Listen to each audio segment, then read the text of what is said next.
When it comes to haunted places, we've heard hospitals, cemeteries, houses, but a nail salon?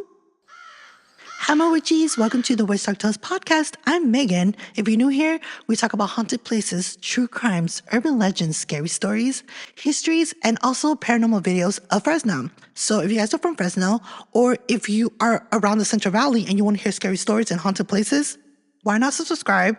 And also, why not like my podcast and join in our community?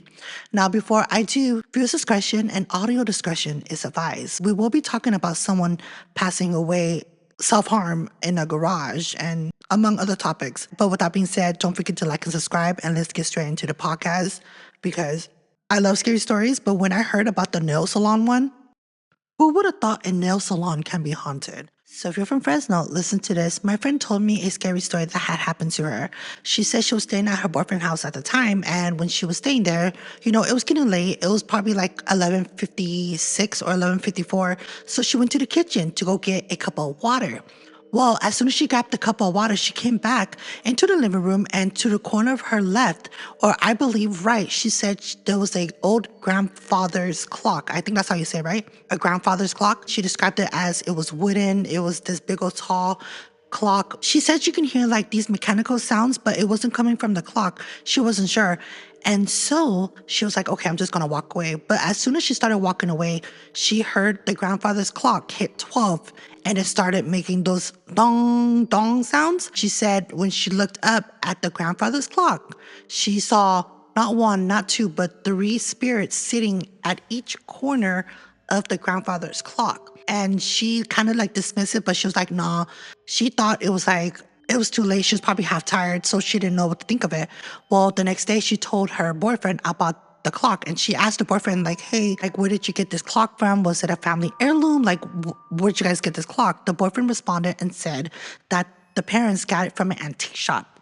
And to this day, she doesn't know why the three spirits are sitting on the top of the grandfather's clock. When I heard that, I was like, dude, are you sure? Like, you weren't just half tired? You know what I mean? Like, oh, you sure you weren't tripping? She goes, no, I saw with my own two eyes. And when she told her boyfriend was like, dude, you can't just throw that at me. And to this day, they don't know where or what that spirit is or where it came from. They just assume that the spirit just chills there. And I was like, girl, if the spirits are not messing with you, you don't mess with it. Also, I do want to state this too. Why did the clock have to hit exactly at 12 and make that dong sound? Dong, dong. And then she saw the spirit. So we know that witching hour starts at 12, but then I don't know if the devil time starts at 3:15. And I would think that it would be something spirits or demonic. And she also thought, the boyfriend thought, are you sure it wasn't demons? And she was like, no, these were like dark spirits sitting on top of the grandfather's clock at each corner. So 1, 2, and 3. So drop down a comment. Let me know what you think about that. Do you think that these spirits are actually somehow attached to the grandfather's clock?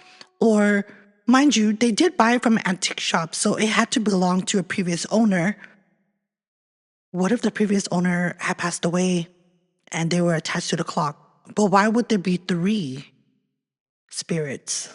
Dong, dong. Moving on to our next scary story. This was sent to us by an anonymous user. Hey, I have a story I would like to share with you. So in 1996, me and my family, we moved into a house on Jensen and Peach. Not exactly at the corner, but it's on Peach where it's a house surrounded by grapevines and a canal next to it. Well, my father loved raising chickens, so every night we would go up to set up a trap for the rats in the chicken coop. So on this one night, I had some cousins, they were over. There were 2 of my brothers and a cousin going around the chicken coop to see if they trap any rats. It was dark around 8, 9-ish, and mind you, we lived in the countryside and it gets dark fast. As they were walking towards the gate, they heard a lady crying saying she was thirsty. So knowing my brother and them, they were still young, around 8 to 10 years old, they went back home and grabbed some water to see if the lady were there. As they were getting closer to the gate, there was no one there. So they turned back around and walked towards the house. Someone threw a rock at them, and they all got scared and ran back home. There was a story I heard that long ago somebody had gotten into a car accident, and the car went inside the canal, and somebody has passed away in the canal next to our house. After that incident, a couple weeks later, my brother hanged himself in the garage. I'm sorry, rest in peace. My dad came home from work to find him hanging. He was already dead. There was so many paranormal activities going on after my brother had passed away. So my parents, we decided to move out of that house. So years later, one of my friends, they had moved into the house. She had told me a story that her and her family will see my brother's spirit wandering around the backyard. She said he looked sad. I know my brother's spirit is still there. Now, if you drive by the house, it's been abandoned for a while. Thank you for letting me share my story with you. The end.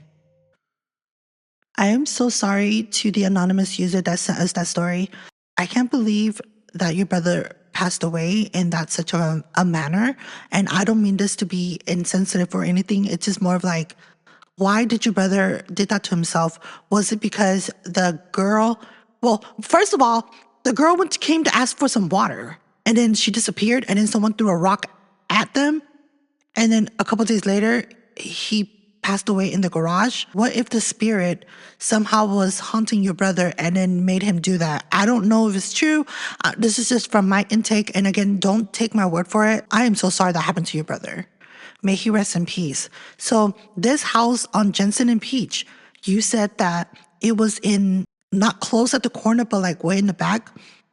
Do anybody live there? Because I kind of want to go check it out to see if it really is haunted. So I read a lot that says when spirit passed away, when they did that to themselves, they are earthbound. So they're trapped here, wandering or trying to find peace, but they can't because they relive that moment over and over and over. Again, I don't know if it's true. It's just from what I've been doing research on. Audio listeners and YouTube viewers, drop down a comment, let me know, what did you think about this scary story? For one, the fact that her brother did that to himself in the garage, I 100% the story is true because why would she write that and say her brother passed away in the garage? For two, the girl who passed away in the canal, what if that's the girl that came to ask for water? And for three, what if this correlate with each other? What if somehow the spirit attached themselves to the brother and manipulated him somehow and then he passed away? And you guys, I'm trying to be careful with what I say because I would never want to disrespect someone's story or someone who had passed away. Drop down a comment, let me know if you're from Fresno. When it comes to haunted places, we've heard hospitals, cemeteries, houses, but a nail salon? Well, the user writes, it started with us hearing talking coming from the laundry room / lunchroom. When you open the door, there was nobody inside. Other times when we go into the laundry room / lunchroom for a quick break, as soon as you open the door to enter, you would hear the dryer door slam shut. One night, my two workers were working late. They heard glass shatter on the towel room from the laundry / lunchroom. They served champagne there, so the glass somehow got out of the sink and shattered itself on the floor. Because they were trying to hurry with their clients, they didn't think anything of it and swept it up and went back to work. A few days later, in broad daylight, another champagne glass somehow got itself out of the dish rack and into the sink where it shattered. A worker cleaned it up and said, that's weird. How did that happen? The worker then mentioned about the previous incident of the champagne glass. They were told to be careful because we can't keep replacing the glass because it wasn't put away carefully. But we believe it was something or someone else doing it. A week later, they came into work and the facial person's room had a footprint on what looks like a boot on her white sheet. It was bigger than any of our feet. The workers got spooked and they called in someone that goes to church to come and bless the salon and read her Bible in that room. Now, that Bible is open and a bookmark is placed on the scripture that was read in that room. The last incident was with a co-worker's phone. She had her phone on a phone stand on her desk. Towards the end of her shift, she couldn't find her phone. She had one of the other manicurists call her phone, but the phone was on silent, so we couldn't hear it nor find it. They got annoyed and went to go pull the recording on her phone to see if someone had stolen her phone, but nobody took it.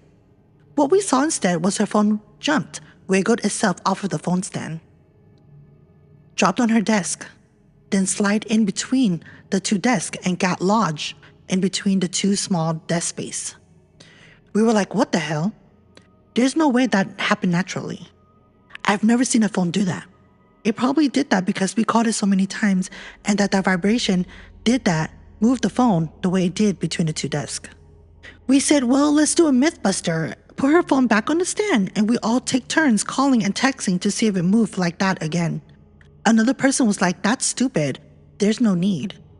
We all believe there's other energies in the salon. What do you think? LOL. The end. Wow. What salon? Because as someone who loves scary stories and haunted places, I would love to go to that salon and sit there and get my nose done while I experience all these paranormal. And also, I want to go get a facial so I can see the footprint of the boot. The phone started wiggling on its own and it fell in between the desk spaces. I believe you. If the phone was on silent and there was no vibration on it, how was the phone able to fall on its own and to go into between the spaces? Something had to take it off of the phone stand and somehow made that happen. And the fact that you guys called it again and the phone didn't do nothing, that's already a sign that was a spiritual activity or paranormal activity. Now, I don't know what nail salon it is. I would love to just go over there and sit down and be like, hi, I heard that this nail salon is haunted and I just want to experience it. And of course, they wanted to remain anonymous, so I would never say that place or tell their business, you know? But drop down a comment, let me know what you guys think about that. If you found out that a nail salon is haunted, would you ever go get your nails done and see if it is true? And also, wouldn't you want to sit down and talk to the nail person and be like, hey, I heard it's haunted. Tell me some stories while you're getting your nails done? Off topic. I feel like when spirits do these things to you, they're either trying to play with you, mess with you, get you riled up. I've heard people tell me that some spirits turn off the light for them. There are spirits who like mess with the TV to turn it on and off. And I do believe. But drop down a comment, let me know what you guys think about that. And do you believe that the nail salon here in Fresno, California is allegedly haunted? Or was this just another story or some natural way that all this happened and it was just all in their mind, if that makes sense? This next part has nothing to do with scary stories, but she is from Fresno and I wanted to react to her video because she's a creator who sells cinnamon buns. I wanted to spread some, business out there. Now, we're not sponsoring, but I do want to get her out there because, dude, first off, I was going to go to the Krampus Festival and she hit me up and was like, hey, if you come to the Krampus Festival, I have cinnamon buns for you. And I told her, I was like, dude, no, we'll pay for it. But she gave it to us for free. She saved it for us when we got there. When we got there to the Krampus Festival, she saved it for us. So this is me returning the favor. Thank you. She writes, hello, my name is Sako and I own SagoSago. I'm 25 years old and the second eldest out of 7 kids. Crazy, right? But as you can imagine, creativity has never lacked. Coming from a big family has always motivated me to do something better and be better than the year before. With that said, I have never baked in my life other than box recipes, but I thought, hey, if someone else can do it, why couldn't you? And that's where the motivation started. I started baking rolls for my boyfriend and his coworkers from scratch. But as I grew, I wanted to be different. I didn't want to just sell rolls. I wanted to sell an experience with every bite. So that's where the idea of my weekly menus dropped. I always strive to make every taste, but include working on different flavors all the time. My baking days start from 4 a.m. to the end of the day. It is exhausting as being a big sister, but also rewarding. That is so cute. Thank you for sending that to us. Now, we're going to be reacting to her baking video. Let's do it. So if you're from Fresno, listen to this. Hi, my name is Sako. Let's make some dough. Wow, she's very pretty.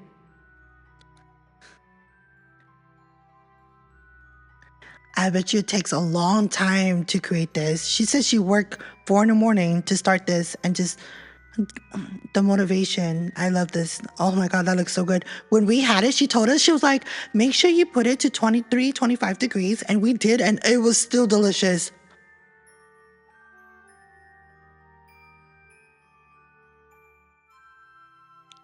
Wow. Hi, Sako. I just want to say thank you for supporting the Hitchhiker podcast, and we are here returning the favor. When you brought us the cinnamon buns, it was so good. It was so good. When we got home, we put the oven preheat to 325 degrees. Like you said, it was creamy. It was decadence is the word. I don't like sweets. All my friends and family knows I don't eat candy. I don't like nothing sweet. I don't like any cream and stuff like that. But babe, No lie, the most delicious cinnamon buns I've ever had. I can't wait to have some more. So for all my YouTube viewers and audio listeners, what did you guys think about that? Let me know, drop down a comment. Now, when you think of cinnamon buns, I don't know about you, but I love extra cinnamon. I feel like when you have cinnamon, it just makes your day better, especially with iced coffee and regular coffee. Oh, I'm hungry. Well, drop down a comment. Let me know. Would you guys want to try her cinnamon buns? Yum. I promise you, when I had it, it was so good. Sago, give me some more. Before we end the podcast, you guys already know we talk about the conclusion. So, the grandfather's clock. I do believe that spirits are able to attach to an object. My friend told me that story, and I was like, girl, there's a spirit there, but it's not bugging you, so you should leave it alone. And then for the haunted house on Jensen and Peach, I am so sorry that happened to your brother. May he rest in peace. And I hope that he's not haunting the house, just because spirits should be at peace. They should be resting and not worried about what's going on now. It's sad to say this, but I hope your brother is not earthbound, because then he's stuck here until he can somehow get out of that cycle, move on to the light. And I think you should just keep praying for your brother and ask him to go to the light. I don't know if you should go over there. I don't know if people live there, but you should go over there and ask, hey, I just want to. No, but then if you go over there and tell the people, they're going to be like, well, what? Somebody passed away here? Or maybe you should go to like outside of the house and then say, hey, brother, go to the light. No judgment there. I mean, that sounds like a better idea than just knocking at someone's door saying, hey, my brother passed away here. You know, you don't want to scare them. And then for the third story? Yeah. So the third story, if the nail salon is haunted, I'm going. Who wants to go with me? Can you imagine you getting a champagne, sitting down, getting your nails done while the manicurist or the people there tell you, hey, it's haunted? And they're just like, oh yeah, well, this story, this and this and this and that. I wonder if there was a portal there. What was that building before it became a nail salon? For Sago, her bakery for her cinnamon buns, you guys have to try it. Again, we're not sponsoring, but a couple days ago, she made a video with strawberries, swirl or something. I'll put a picture right here somewhere. And I was just like, damn, that look good. Everything we talk about will be linked in the description box below, besides the scary story because it was told. So with that being said, I'll see you guys next Sunday for visual and on Mondays for audio. But with that being said, blessed be everyone. Thank you for watching. Bye. And thank you for listening.